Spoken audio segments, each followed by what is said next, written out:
Satreskrim Polrestabes Palembang berhasil ngamankan salah satu warga asing asal Rusia yang kedapatan melakukan pembobolan mesin anjungan tunai mandiri atau ATM dengan gunakan aplikasi Anides dan dibantu hacker asal Meksiko. Inilah detik-detik rekaman CCTV yang merekam warga negara asing asal Rusia melakukan pembobolan mesin anjungan ATM mandiri atau ATM di Bambang Utoyo, Kelurahan Limo Ilir, Kecamatan Ilir Timur 2, Palembang. Tapi sayang pas lagi menjalankan aksinya, pelaku terlebih dahulu dipergoki oleh salah sikok penjaga dalu di sekitar ATM. Yang curiga nyelek di pintu ATM ada tulisan rusak dan pintunya disegel.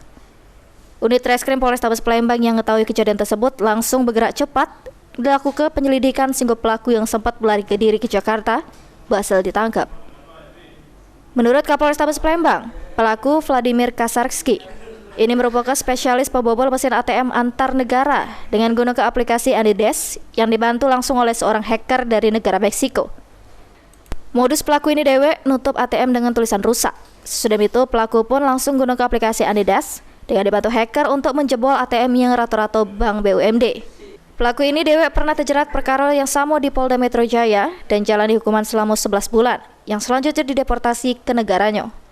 Berselang dari itu, pelaku ini balik lagi datangi Indonesia dengan gunakan paspor kunjungan.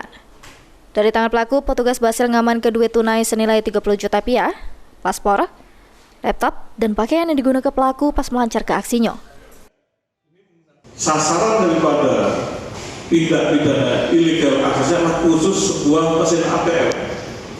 Mesin ATM yang memiliki program yang notabene dapat dikatakan masih kuno atau masih model yang lama. Tentunya dengan jauh-jauh yang bersangkutan dari Jakarta menuju ke Palembang, dalam aksinya yang bersangkutan bekerja sama dengan seorang hacker yang saat ini sedang kita dalami. Dari hasil pembicaraan baik telepon yang ada, hacker tersebut berada di Meksiko. Atas perbuatannya ini pelaku dijerat dengan pasal 363 KUHP dengan ancaman dipojok 5 tahun penjara. Heru Wahyudi, Pol TV.